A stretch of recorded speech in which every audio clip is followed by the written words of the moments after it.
Assalamualaikum warahmatullahi wabarakatuh. Halo anak-anak, bertemu kembali dengan Bu Ukti untuk membahas materi-materi fisika kelas 12. Hari ini kita akan membahas materi tentang GGL induksi. Sebelum memulai pembelajaran, alangkah lebih baik kita mengetahui tujuan dari pembelajaran kita kali ini.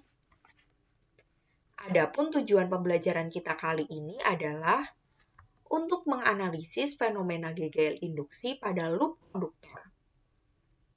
Pada materi sebelumnya, kita telah mempelajari hukum Biot-Savart, di mana diketahui bahwa fenomena kelistrikan dapat menimbulkan fenomena kemagnetan, seperti yang ditunjukkan pada video kali ini.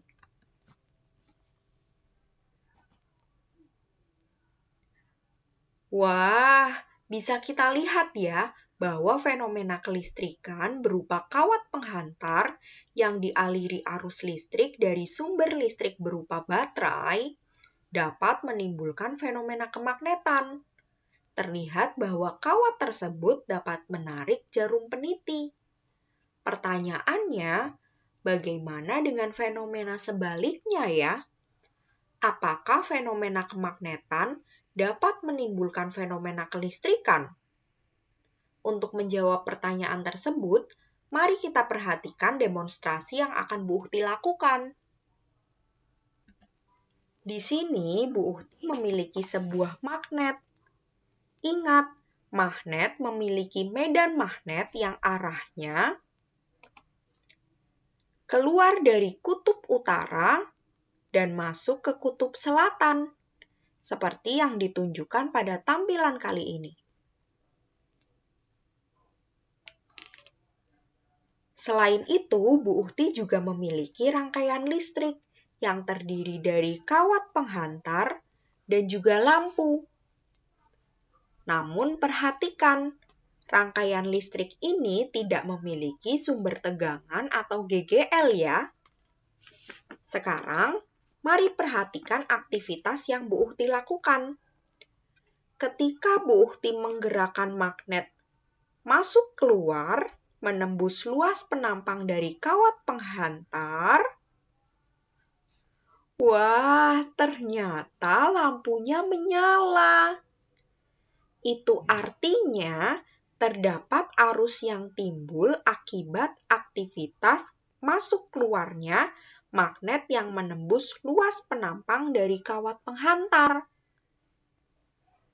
Pertanyaannya, bagaimana ya apabila magnet berada diam di dalam kawat penghantar?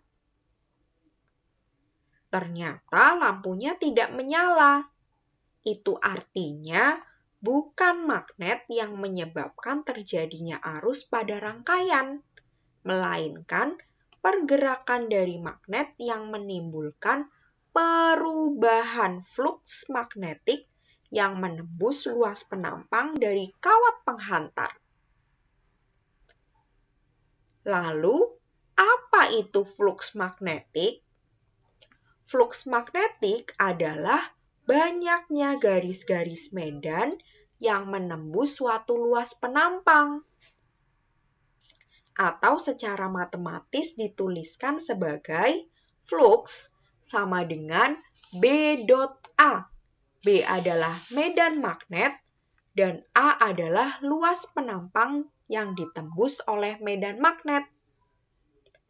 Luas penampang yang dimaksud dalam tampilan kali ini adalah lilitan kawat penghantar yang dimasuki oleh magnet.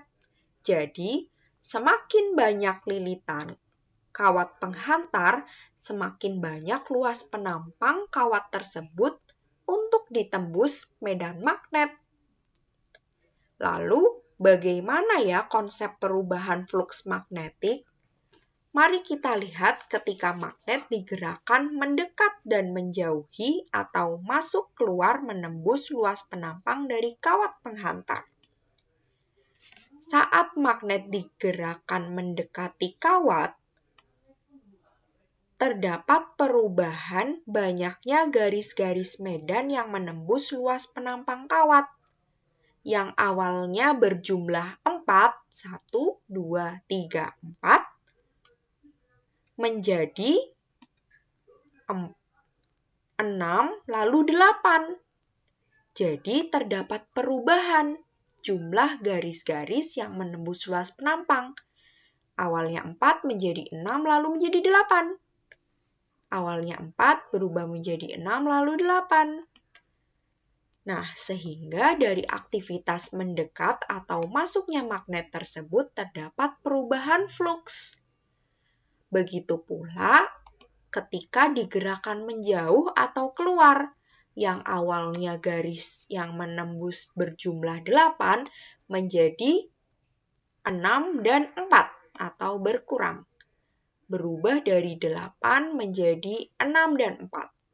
Nah, sehingga dari aktivitas masuk keluarnya atau mendekat dan menjauh dari kumparan, terdapat perubahan fluks magnetik.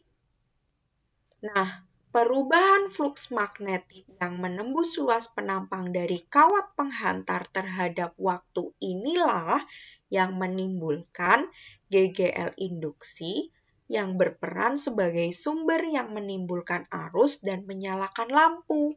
Sehingga secara matematis, GGL induksi dituliskan sebagai GGL sama dengan negatif delta flux per delta T. Inilah yang disebut dengan hukum Faraday. Tanda minus pada persamaan matematis hukum Faraday menunjukkan arah arus induksi yang timbul sedemikian rupa menimbulkan medan magnet induksi yang berlawanan arah perubahan magnet penyebabnya. Inilah yang disebut dengan hukum Lenz.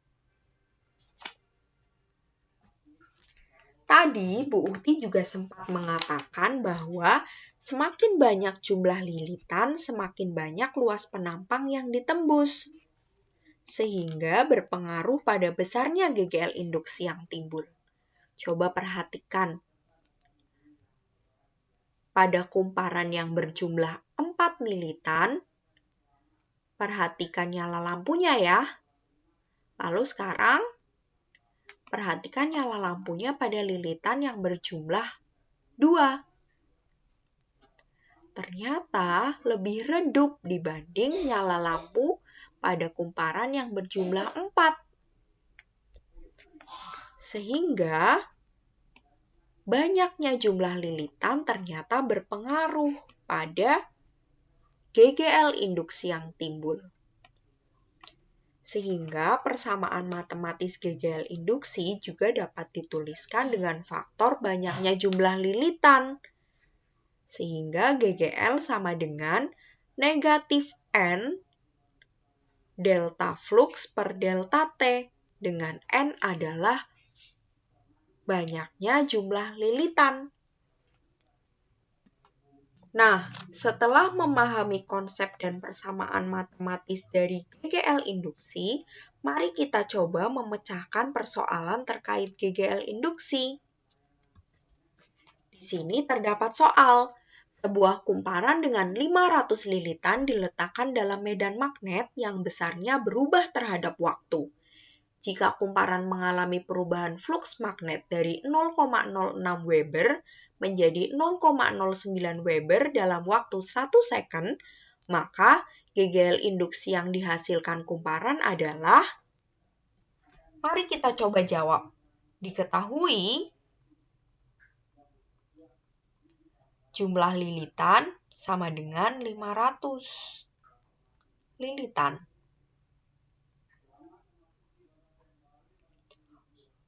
Flux 1 sama dengan 0,06 Weber.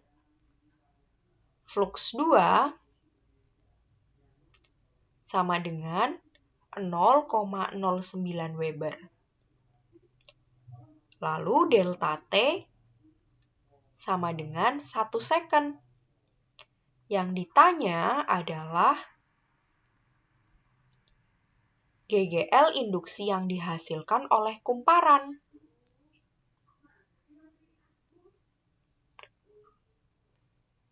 Mari kita coba jawab.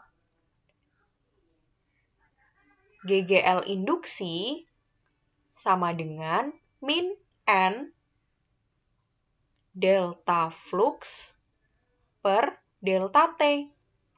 Delta flux sendiri adalah flux 2 dikurangi flux 1. Lalu kita masukkan angkanya. GGL sama dengan min 500 0,09 Weber dikurangi 0,06 Weber per 1. 0,09 dikurangi 0,06 adalah min 500 0,03 Weber. Ini 1 second ya. Weber per 1 second. Sehingga GGL induksi yang dihasilkan oleh kumparan adalah min 15 Weber per second. Weber per second juga dapat disebut dengan satuan lain yang bernama volt.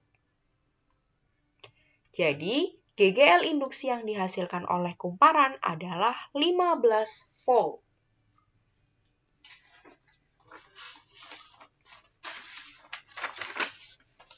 Dari penjelasan dan latihan soal yang telah Bu Uhti sampaikan, saatnya kalian mencoba dan menganalisis secara mandiri fenomena GGL induksi pada loop konduktor dengan cara mengerjakan LKPD yang sudah Bu Uhti siapkan. Silakan kalian klik link di deskripsi box video kali ini, download LKPD-nya, dan kumpulkan di link Google Form yang akan Bu Uhti sampaikan di grup WhatsApp kelas kalian. Sebelum kita mengakhiri pembelajaran, mari kita simpulkan pembelajaran kali ini, di mana GGL induksi timbul akibat adanya perubahan flux magnetik yang menembus luas penampang dari kawat penghantar terhadap waktu. Lalu, besaran-besaran yang dapat mempengaruhi besarnya GGL induksi adalah kecepatan gerak magnet yang masuk dan keluar dari kumparan, serta jumlah lilitan pada kumparan. Sekian penjelasan dari Bu Uhti, kurang lebihnya mohon maaf. Wassalamualaikum warahmatullahi wabarakatuh.